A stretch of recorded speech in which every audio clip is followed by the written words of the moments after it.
વાત નવરાત્રીની હોય એટલે એક વાતની ખાતરી હોય કે આખું ગુજરાત રાત્રે એવું ઝૂમે કે ધરાવો ધ્રુજે. આ બ્રહ્માંડની અંદર બધું ફરી રહ્યું છે.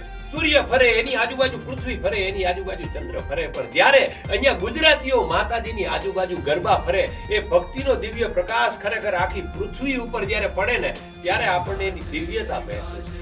એ વાતાવરણ કેવું હોય કે ગુજરાતી નાર લઈ અંબા અવતાર રમે નોનસ્ટોપ 9 થી 12. રાસ, ગરબા, દુહા, છંદ, આપણું લોક સાહિત્ય, આપણા લોકગીતો જ્યારે ગવાતા હોય અને એમાં જ્યારે યુવા ધન જ્યારે હિલોળે ચડે, તો એ વાતાવરણની અનુભૂતિ એટલે નવરાત્રી.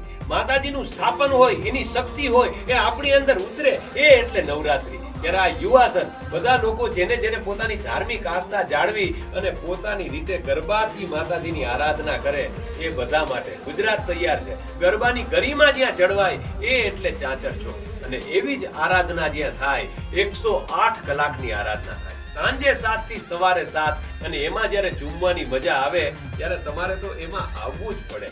કારણ કે 7 થી 12 1 વાગ્યા સુધી જ્યારે આર્ટિસ્ટ સાથે તમે ગરબાની મોજ માણશો અને પછી 1-2 વાગ્યાથી સવાર સુધી ઢોલ અને શરણાઈના સાથે જ્યારે ગરબે ઝૂમવાની મજા આવે, ત્યારે તમારે આવવું પડે ચાંચર ચોકમાં, કે જ્યાં મળે છે ટ્રેન્ડ અને folk. Let's play at Chanchar Chowk.